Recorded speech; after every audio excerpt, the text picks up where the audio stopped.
Later this month, a voice that has been a staple on the Milwaukee airwaves will sign off for the last time. News Radio 620 WTMJ's Gene Miller started on the high school radio station at Sheboygan North, in a business where careers are sometimes measured in months, not years. The fact that the host of Wisconsin's Morning News is going out on his own terms after 4 decades, well, that is the news. 8 o'clock, I'm Gene Miller. This is Wisconsin's Morning News for Tuesday, January 25th. Your top story. Since 1981, this man's voice has traveled the local airwaves. The coldest stuff of the season tonight, a low of 6 below in Milwaukee. Wind chills could get as frosty as 25 below. Gene Miller is, sorry for the cliche, hanging up the headphones later this month. I was part of a bigger thing. Same thing with KTI. I mean, Reitman and Miller. Yeah, let's start there. I can't believe he's got a bathroom with a view. And Miller, early mornings from 5 to 10 on 94 WKTI. You're about to get us a quick look at our studio. Gene came to 94 WKTI to work with a guy he'd only met once in passing. That first morning we worked together was the first morning we really talked to each other. And yeah, it wasn't easy at the start, and the ratings didn't budge, and it seemed like, is this thing going to work or not? And then all of a sudden the station just caught fire. Caught fire, almost literally. Whoa! Jeez! There we go! A lot of just, people with ideas, and we were never told no. Nobody ever said, That was very clear as I looked. I've been looking up some old video and some other things. Somebody should have. Someone maybe should have, right?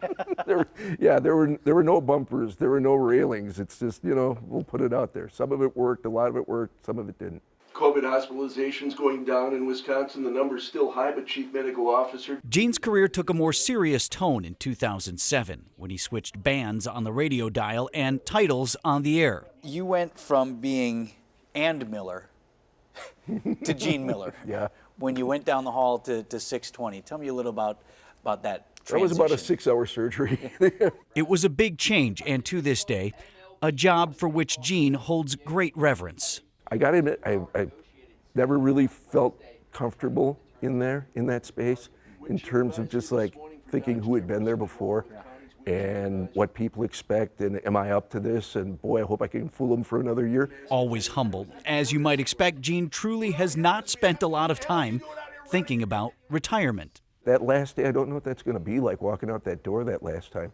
But after that, I can't wait. I really can't. You know the drill. Getting up in the middle of the night is not normal human behavior. It wrecks your body, it wrecks your mind. I'm not going to complain. I was recompensed well for the inconvenience, but it's going to be nice to stay up on a Tuesday night and watch the 7th inning of a baseball game. It's going to be nice to be out with friends at 8:30 and say, yeah, let's have dessert. Not like, I gotta go. Yeah, those days are done. Yeah. And there's a lot of things I want to fill my life with. I don't know what they are quite yet. And as we announced last year, I will be leaving TMJ4 to be Gene's successor as host of Wisconsin's Morning News. Gene's last day there will be my last day here, February 25th. And Susan, you know Gene well. It comes probably as no surprise to you. He continues to be entirely welcoming. He's gracious. He's been helpful to me as I work to make that transition and follow in the footsteps of giants, including his. He is, you mentioned how humble he is. He is so humble, and he is a legend.